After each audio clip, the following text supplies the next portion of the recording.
Studios, sponsored by Penn State York, it's the Feed at 5. Now, here's Jones. Hey guys, welcome back to Feed at 5 with your featured Friday guest, Kirk James Folk. Welcome to the program. What's up, Jones? Thanks for being here. Thank you. Now, Kirk is an artist, writer, and a musician, and today he's going to be talking to us a little bit about his new book. And there it is right there. In the Seam. In the Seam. Yep. Now, it's about to be released, and he's going to tell us a little bit about what it is, what inspired him to write it. Oh, I'm going to do that? I didn't know I was going to do that. Sure. Sure. Actually, I wrote it for my son, who at the time when I started writing it was about 4 or 5. He's going to be 15, so I'm a little bit of a slacker. It took me a while. And it's about a, let's say I knock you out.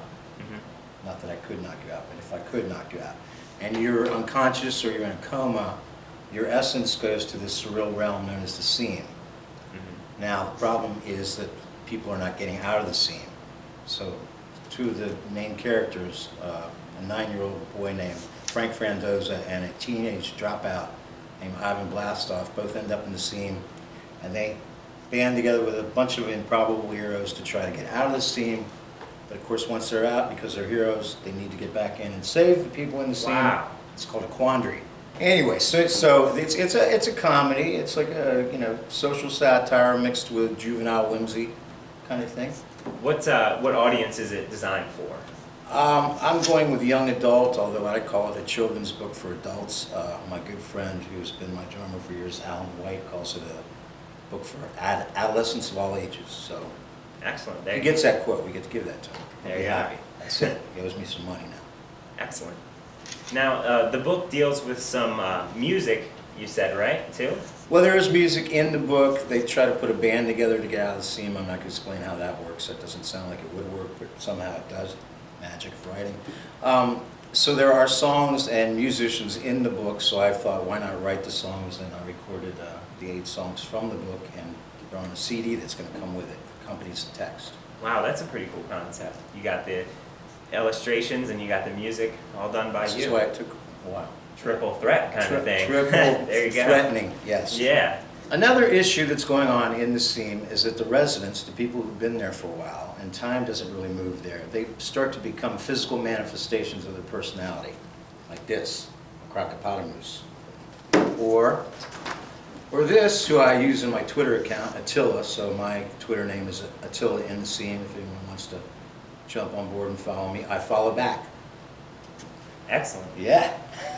Not many people do that. Here's another character. This is Marco. He's obviously Marco the polar bear. So people actually start to take on the appearance? They kind of become what they are. So you may become, an actor or a used car salesman. Oh. I might become a giant rat. I mean, who knows? So now, what's the population of the people? Is it everyone who's in a coma in the world, in this world? Yeah, it's a very strange setup, and it looks like it's got different architecture. So whoever designed it seemed to be a little outdated. They have different areas of it, so it's a huge realm. And then there's like a dungeon area. This sounds like it could make an awesome movie eventually. That's what they keep telling me. Really? Motion capture. There you go. Yeah, exactly. Yeah, take that avatar technology and put it into your... Let's get that avatar. Get that money going. All right, guys, your hashtag of the day brought to you by Penn State York is... Writers. Have a look.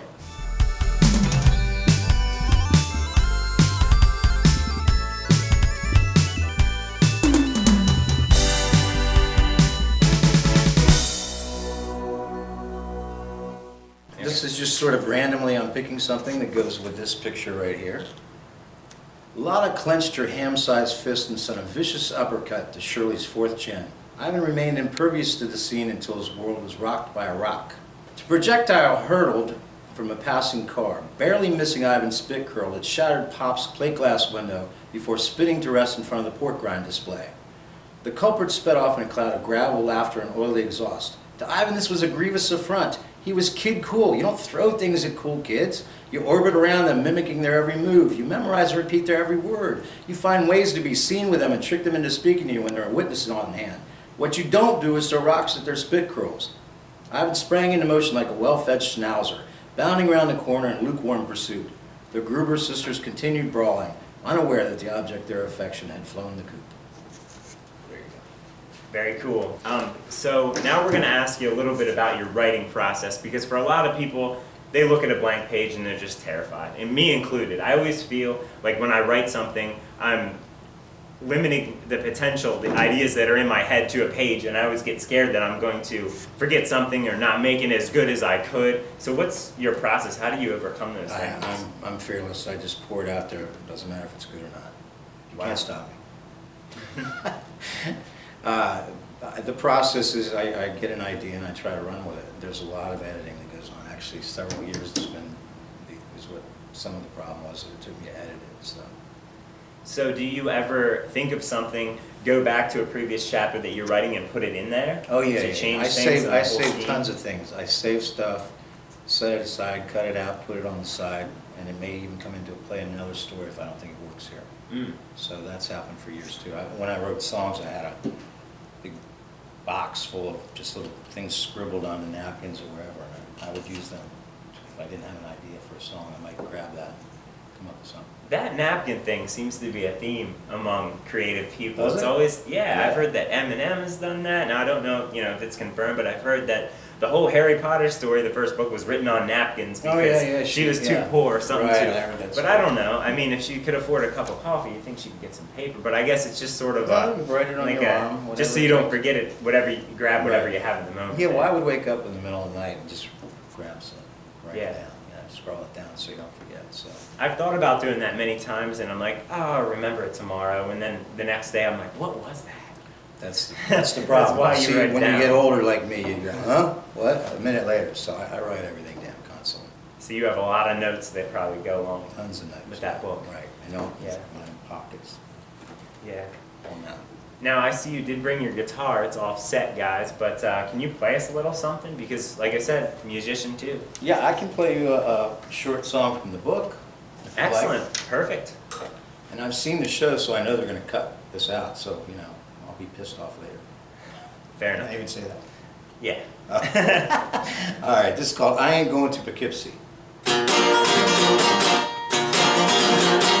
I ain't going to Poughkeepsie, 'cause I get tipsy when I'm there. In Poughkeepsie, I know a girl named Susie. She ain't no floozy, she's almost there.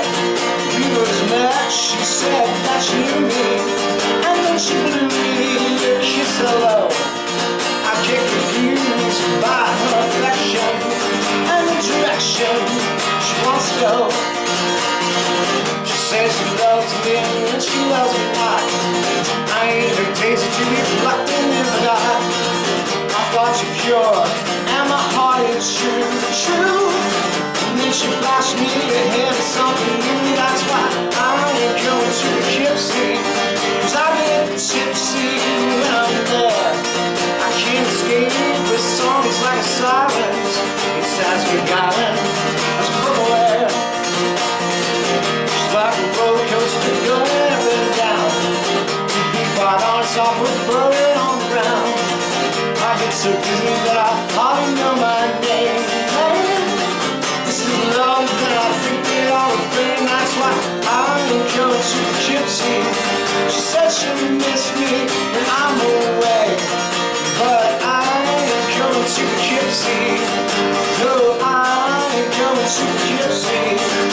No, I ain't going to Poughkeepsie. It's not dead. Cha-cha-cha. Excellent. Thank you. Thank you, sir. All right. So when will your book be released, and how can they get a hold of it? Okay, it's ready now. Now I'm planning to do a Kickstarter campaign. For those of you that aren't aware, that's where you take your money from your wallet and you put it in mine, and then I put it toward the book.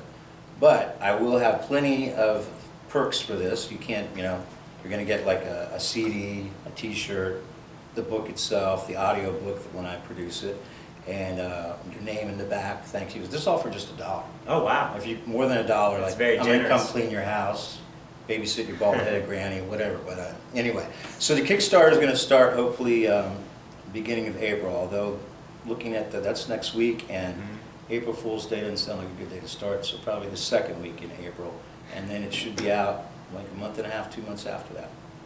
Cool. So you guys get on to Kickstarter and start funding. So how long is your Kickstarter campaign, and then when it's complete, when can we expect the book to, are you going to put it on Amazon? Yeah, shelves? it's going to be on Create Space, which goes through Amazon and be in Barnes & Noble and places like that. I'm also going to do it in Lulu, so it gets other distribution, so I'm going to do it on 2 different platforms. But the Kickstarter will go 30 days, and then because everything's pretty well done and will be getting done, I would say within a month after that, it should be ready to go. All right, excellent. And I'm making this easy because, you know, there's illustrations, there's songs, and once I do the audiobook, you don't even need to be able to read. So I'm doing the heavy lifting here. Wow, yeah. Yeah. Any way you access it, Yeah. it's there for you. Right. All right, thanks Kirk for stopping on by. Thank you. And thank you guys. Until next week, Stay loud!